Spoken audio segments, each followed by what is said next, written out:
नमस्कार दर्शक बंधु पाणीपाग अपडेट रे आपनको स्वागत। दर्शक बंधु माघ मासरे बाघ भली शीत परिवर्ते वर्तमान खरार मात्रा देखा मिलूँ। तेबे दर्शक बंधु जानुआरी मासरे एमिति खरा ताले मार्च रे हेबो केमिति?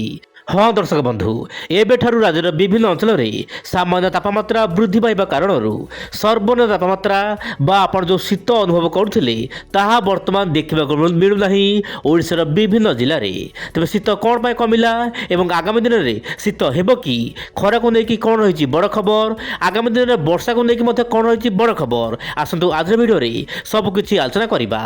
हेले दर्शक बंधु सैटेलाइट इमेज आप देखिपे वर्तमान परिस्थिति पश्चिम झड़ प्रभाव में आपणकर उत्तर भारत आखपाख अंचल में हाल्कारु मध्यम धरण वर्षा देखा मिल पारे। तेबे यही समय मध्य दर्शक बंधु पाणीपाग तरफ ट्वीट कर जानिथिबे पाणीपाग सूचना देछि मिनिमम टेम्परेचर रे वर्तमान कौनसी परिवर्तन होबार आशंका नहीं, किंतु आगामी 2 दिन मध्य प्राय 2 ରୁ 3 डिग्री तापमात्रा बढ़िया पाग अनुकूल हेबो।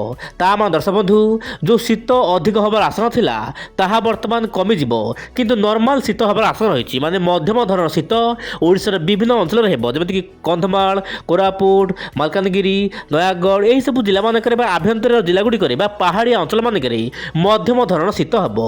तेज दर्शक बंधु समुद्र जलबाष्पूर्ण वायु जाऊँ आपणकर ओडिशार प्राय अनेक जिला को येलो अलर्ट रही वर्षा पाई नुहे केवल कुहुड़ी पाई। खोर्धा ता सहित गंजाम गजपति यार आखपाख अंचल में हाल्कारु मध्यम धरण कुहुड़ी हो पारे।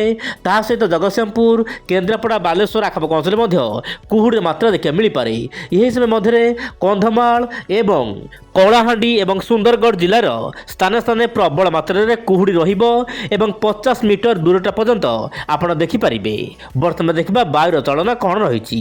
दर्शक बंधु विंड ओडिया चैनल प्रति भिडियो रे बा समस्त भिडियो रे आपको वायुर चलन देखै थाए, कारण प्रति मुहूर्त में वायुर ट्रैक चेंज होता है परिवर्तन होता है। से दर्शक बंधु आप देखु बर्तमान दक्षिण पश्चिम दिगु सामान्य वायु आसुची ओडिशा मध्यकू, जहाँ कि गोटे गुर्जर बलय उत्तर ओडिशा उपकूल रही। यार प्रभाव दर्शक बंधु समुद्र यथेष्ट परिमाण में जलबाष्पूर्ण वायु जाऊँगी आप देखु, जहाँ कि दर्शक बंधु उपकूल ओडिशा जमीक जगतसिंहपुर, केन्द्रापड़ा, भद्रक, बालेश्वर यार आखपाख अंचल में प्रबल अति प्रबल कुहुड़ी मात्रा देखा मिलूँ। यही समय मध्य दर्शक बंधु आपणकर जो रोचे दक्षिण भारतर विभिन्न राज्य में पाग शुकिला किंतु ओडिशा रे कुहुड़ी मात्रा कुहुड़िया पाग किंतु हल्का फुल्का शीत राति देखा मिल पारे। सर्वनिम्न तापमात्रा रे कौन परिवर्तन नहले सर्वाधिक तापमात्रा 1 ରୁ 2 डिग्री बढ़िया पाग अनुकूल हो पारे। दर्शक बंधु तेबे दर्शक बंधु वर्तमान दर्शक बंधु मान प्रश्न रोचे कौन पाई वर्तमान शीत कमी जाइछि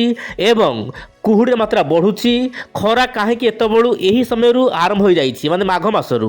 मुझे चाहिए आपंकर कर्णाटक, तेलंगाना आखपाख अंचल में वर्तमान तापमात्रा अधिक रोचे।